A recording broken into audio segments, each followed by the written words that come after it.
ಮಾತಾ ಕಿ ವಂದೇ ವಂದೇ.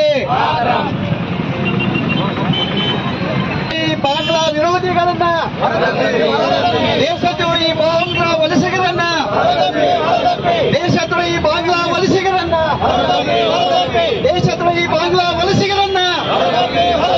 ಭಾರತ್ ಮಾತಾ ಕಿ, ಭಾರತ್ ಮಾತಾ ಕಿ.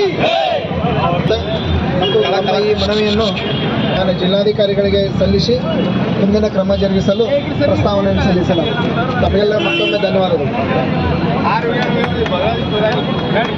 ಅಲ್ಲಿ ನಡೆಯುವಂಥ ಹಿಂದೂಗಳ ನರಮೇಧ ಮತ್ತು ಚಿತ್ರಹಿಂಸೆ ಕೊಟ್ಟು ಅಲ್ಲಿನ ಅಲ್ಪಸಂಖ್ಯಾತರಾದಂಥ ನಮ್ಮ ಹಿಂದೂಗಳನ್ನು ಬಹಳಷ್ಟು ಅಲ್ಲಿಯ ಪ್ರಜೆಗಳು ನಮ್ಮ ಹಿಂದೂಗಳನ್ನು ಅಮಾನಯಿಕವಾಗಿ ಅವ್ರನ್ನು ಸುಟ್ಟು ಹಾಕುವುದರ ಮುಖಾಂತರ ಬಹಳಷ್ಟು ಅನ್ಯಾಯ ರೀತಿಯಿಂದ ಅವರನ್ನು ಮಾರಣ ಹೋಮ ಮಾಡಿದ್ದಾರೆ. ಅದಕ್ಕಾಗಿ ಅವರಿಗೆ ಧಿಕ್ಕಾರ ಹೇಳುವ ಮುಖಾಂತರ ಇವತ್ತಿನ ದಿವಸ ನಮ್ಮ ಅಥಣಿ ತಾಲೂಕಾ ನಮ್ಮ BJP ಮಂಡಲ ವತಿಯಿಂದ ನಾವು ಇವತ್ತು ತಹಸೀಲ್ದಾರ್ ಮುಖಾಂತರ ಹಿಂದೂಗಳನ್ನು ಉಳಿಸಿ ಮತ್ತು ಇಲ್ಲಿನ ಒಳ ನುಸುಳುಕೋರರನ್ನು ಅಟ್ಟಾಡಿಸಿ ಅವರನ್ನು ಮತ್ತೆ ಹೊಳ್ಳಿ ಅವರ ಬಾಂಗ್ಲಾದೇಶಕ್ಕೆ ಕಳಿಸಿ ತಂದ ಮನವಿ ಸಲ್ಲಿಸಿದ್ದೇವೆ. ಅದಕ್ಕಾಗಿ ಇವತ್ತಿನ ದಿವಸ ನಾವೆಲ್ಲರೂ ಇವತ್ತಿನ ದಿವಸ ಅಂಬೇಡ್ಕರ್ ಸರ್ಕಲ್ನಲ್ಲಿ ಕೂಡಿ ಮನವಿ ಸಲ್ಲಿಸಿದ್ದೇವೆ. ಏನಿವತ್ತು ಬಾಂಗ್ಲಾದೇಶದಲ್ಲಿ ನಡೀತಕ್ಕಂಥ ಏನು ಘಟನೆಗಳಿದ್ದಾವೆ, ಅಲ್ಲಿಯ ಅಲ್ಪಸಂಖ್ಯಾತರನ್ನು ಜೀವಂತವಾಗಿ ಸುಡೋ ಮುಖಾಂತರ ಅವರನ್ನು ಕೊಲ್ಲುತ್ತಿರುವಂಥ ಅಲ್ಲಿಯ ಒಂದು ಆಡಳಿತ ಹಾಗೂ ಅಲ್ಲಿಯ ಒಂದು ವ್ಯವಸ್ಥೆಗೆ ಒಂದು ಧಿಕ್ಕಾರವನ್ನು ಹೇಳ್ತಾ ಈ ಒಂದು ಘಟನೆಗಳಿಗೆ ವಿರೋಧವಾಗಿ ಇವತ್ತು ನಾವು ಒಂದು ಪ್ರತಿಭಟನೆಯನ್ನು ಅಥಣಿಯಲ್ಲಿ ಹಮ್ಮಿಕೊಂಡಿದ್ದೇವೆ.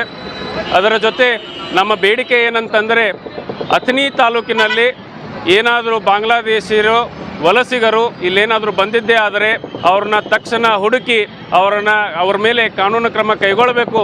ಅದರ ಜೊತೆ ಅವರಿಗೆ ಆಶ್ರಯ ಕೊಟ್ಟಂಥವ್ರನ್ನ ಕೂಡ ಬಂಧಿಸಬೇಕು, ಅವ್ರ ಮೇಲೂ ಕೂಡ ಒಂದು ಕಾನೂನು ಕ್ರಮ ಕೈಗೊಳ್ಳಬೇಕು. ಇದಕ್ಕೆ ಸಹಕಾರ ಕೊಡಬೇಕಾದವ್ರು ಯಾರಪ್ಪ ಅಂತಂದ್ರೆ ಇಲ್ಲಿನ ಮುಸ್ಲಿಂ ಬಾಂಧವರು. ಯಾಕಂತಂದರೆ ನಮ್ಮ ದೇಶ ಸೆಕ್ಯುಲರ್ ಅನ್ನುವಂಥ ಏನು ಪದವನ್ನು ನಾವು ಮಾತಾಡ್ತೀವಿ, ಅದಕ್ಕೆ ಒಂದು ಅರ್ಥ ಬರಬೇಕಾತಂದರೆ ನೀವೇ ಮುಂದಾಗಿ ನಮ್ಮ ಮನಸ್ಸು ಗೆಲ್ಲುವಂಥ ಕೆಲಸ ಇವತ್ತು ಮುಸ್ಲಿಮರು ಮಾಡಬೇಕು. ಇಲ್ಲದೆ ಹೋದಲ್ಲಿ ಆ ಒಂದು ಸೆಕ್ಯುಲರ್ ಪದಕ್ಕೆ ಅರ್ಥ ಸಿಗೋದಿಲ್ಲ. ಈ ಮುಂದಿನ ದಿನಗಳಲ್ಲಿ ಎಲ್ಲರೂ ಸೇರಿ ನಮ್ಮ ಅಥಣಿ ತಾಲೂಕಿನಿಂದ ಈ ವಲಸಿಗರನ್ನು ಹೊರ ಹಾಕುವಂಥ ಕೆಲಸ ನೀವು ಎಲ್ಲರೂ ಸೇರಿ ಮಾಡೋಣ.